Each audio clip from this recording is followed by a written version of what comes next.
চৰকাৰৰ 1.5 লাখ চাকৰি আদি দি আজি আমাৰ যুৱক যুৱতীসকলৰ মাজত বিশ্বাস ঘূৰাই আনিছোঁ আৰু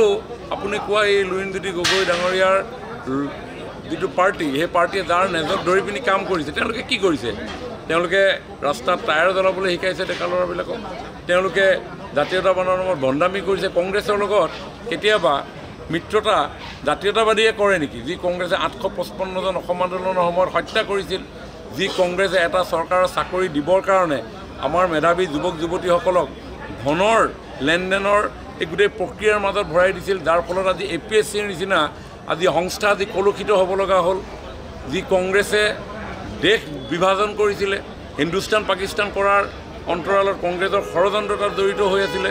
62ত আপোনাৰ যেতিয়া চাইনাই এগ্ৰেছন কৰিছিল তেতিয়া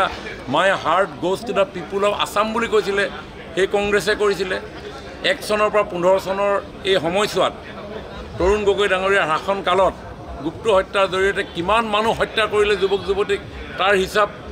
এইবিলাক হিচাপ আছে নহয় এই হিচাপবিলাক কি হিতেশ্বৰ শইকীয়াৰ আমোলত অসম আন্দোলনৰ সময়ছোৱাত 855 জন শ্বহীদ হত্যা কৰিলে অস্তিত্ব ৰক্ষা কৰিবলৈ যোৱা সেইসকল লোকক গ্ৰ' মোৰ ফুড সেই আঁচনি কোনে প্ৰৱৰ্তন কৰিছিল সেই আঁচনি কংগ্ৰেছে প্ৰৱৰ্তন কৰিছিল ছাৰ ছাদুল্লাই মৈমনসিঙীয়া মিয়া আনি অসমত বহুৱাৰ ফলত আজি নামনি অসমৰ অস্তিত্ব আজি বিপন্ন হৈছে গতিকে আৰু সেই দলৰ লগত জাতীয়তাবাদী বুলি কৈ সেই ভণ্ডামি অসমৰ ৰাইজে বুজি পাইছে 1 কোটি 80 লাখ হিন্দু বাংলাদেশী ক'ত এই প্ৰশ্নটোৱে অসমৰ ৰাইজে কৰিছে গতিকে 1 কোটি হিন্দু বাংলাদেশী অসমলৈ আহিব বুলি অসমক বিভ্ৰান্ত কৰি অসমৰ উন্নয়ন স্থবিৰ কৰি যুৱক যুৱতীসকলক কৰ্ম সংস্থাপনৰ দিশৰ পৰা ডাইভাৰ্ট কৰি তেওঁলোকক উশৃংখল পৰিৱেশ নিৰ্মাণ কৰাৰ আঁৰতো জাতীয় পৰিষদ জড়িত হৈ আছে হয় মাননীয় কেন্দ্ৰীয় মন্ত্ৰী সৰ্বানন্দ সোণোৱাল ডাঙৰীয়াই আজি আমাৰ বামুণবাৰীত এখন নিৰ্বাচনী সভা তেখেতে অংশগ্ৰহণ কৰে দিনটো বৰষুণ দি আছিলে গতিকে বৰষুণৰ মাজতো আমাৰ শুভাকাংক্ষী ৰাইজ দলৰ কাৰ্যকৰ্তাসকলৰ উপস্থিতিত প্ৰায় 6000ৰ ওপৰৰ জনসমাগমেৰে আমি নিৰ্বাচনী প্ৰচাৰ আমি চলাওঁ আমি আশা কৰোঁ আৰু আমি নিশ্চিত যে আমাৰ 4টা জিলা পৰিষদ 19টাৰ ভিতৰত 2টাত ইতিমধ্যে বিজয় সাব্যস্ত কৰিছে আঞ্চলিক পঞ্চায়ত গোটেইকেইটাতে বিশাল সংখ্যাৰ ভোটেৰে আমি জয় হ'বৰ কাৰণে সক্ষম হ'ম বিৰোধীটো থাকিবই গণতন্ত্ৰৰ বিৰোধী থাকিব কিন্তু আমাৰ মোদী ডাঙৰীয়াৰ চৰকাৰৰ জনকল্যাণমুখী যিসমূহ কাম কাজ